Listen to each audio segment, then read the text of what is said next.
Ake sithathe ithuba senze le video yokushaya izandla sincome. Ake sincome umntwana uMisizulu kaZwelithini, sincome ubaba ubhuti njalo sincoma ubhuti uMisizulu. Njoba ngimbiza ngobhuti ke nje angifuni ukukhuluma kakhulu ukuthi why ngithi ubhuti ngoba niyalazi udaba ukuthi nje nishaye ngathi anilazi. Nifuna bese kuthiwa uMakhanya uthe uMax uthe hayi ake ngidluleke lapho ke ngiyincomela ubhuti inkosi yami umntwana uMisizulu. Ngeke bese kuba kubi konke bakwethu, ngeke bese kuba kubi konke. Akekho umuntu omubi nje kuthiwa mubi nje kuphela, ayikho into enhle ngaye. Ake sikubonge wena bhuti, sikubonge bhuti obizwa ngesilo ngesenzo osenzile, ngesinyathelo osithathile sokuthi wenze isahlukaniso nale ntombazane le uma wengane eziningi lona owawukade umthathile. Yinhle lento yenzile ukuthi uvela umkhomba indlela uphinde futhi uwithdraw yonke isecurity ebiqondene naye, uwithdraw nje wonke ama benefits asendlunkulu abeqondene nale ntombazane le uma wengane. Siyabonga kakhulu siyisizwe. Inhloso yezinkulumo zika Max Makhanya ukuthi asilunge isimo endlunkulu. Sikhathele ukwehliseka isithunzi siyisizwe. Sikhathele ukuhlekwa siyisizwe. Sihlekwa ezinye izizwe. Inhloso yezinkulumo zami akusikona ngempela lento eshiwo yiso lezwe ukugxibha. Kodwa inhloso ukulungisa isimo, ukuveza, ukuexpressa ukukhathala kwethu njengesizwe. Ukhumbule ukuthi khona isikhathi la ebezenzeka khona izinto lapha endlunkulu sithuli sithethu singasho lutho. Ngaleso sikhathi besisakwazi ukubekezela. Uyabona ke manje sesikhathele ukubekezelela into esingeke sikwazi ukuyibekezelela, sikhathele. Uyabona nanokuthi ke esinye isikhathi lesesiphila kuso mhlambe obaba bethu babengabekezela ngoba babezinothongwana bezithothongo. Thina lesizukulwane lesi esiphila kuso asikwesaba ukufa. Uyabona obaba bethu mhlambe bona bakwesaba ukufa ngekhathi zabo, babekezelela bonke oshidi nodoti. Thina asikwesabi ukufa, sebefe kakhulu abantu phambi kwethu sibhekile, asisakwesaba ukufa. Sekuhambe kwahamba thina nje boMakhanya saze safunda ngokufa ukuthi okay, ukufa angeke ukubalekele, ukufa angeke ukugarantele, ukufa into efikela nombani noma inini noma kanjani.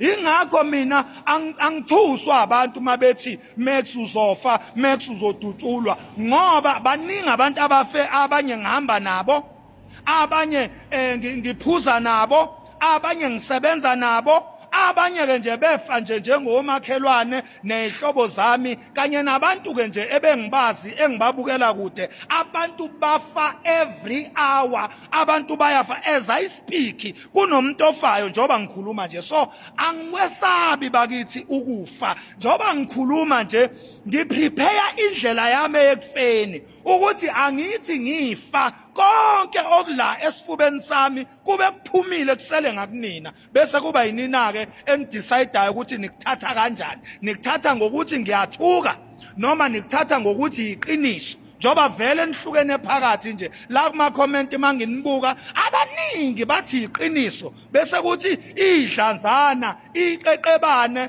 lekhohlakali lithi mina ngithukisilo.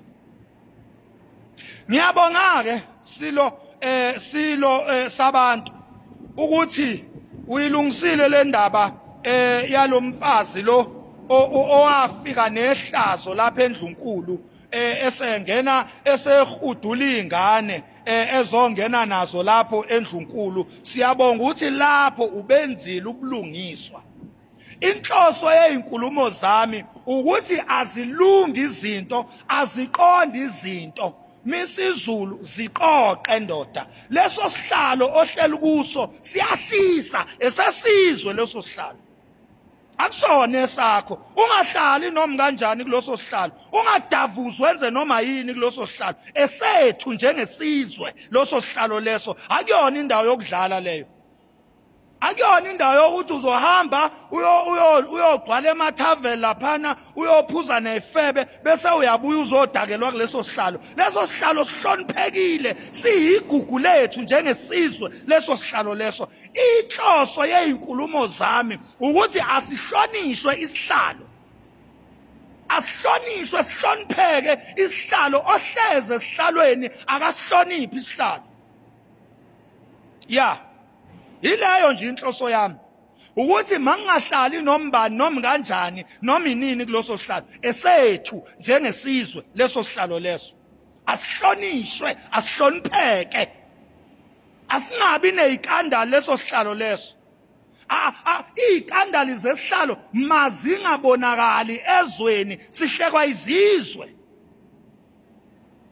Isihlalo asibe nezimfihlo, izimfihlo zesihlalo zingaphumeli ngaphandle, zizobonwa ithina njengabantu ngoba once sabona leso sihlalo siyadeleleka bese sihlekwa izizwe. Inhloso yezinkulumo zikaMax Makhanya ithi asihlonipheke isihlalo sakwaZulu sesilo.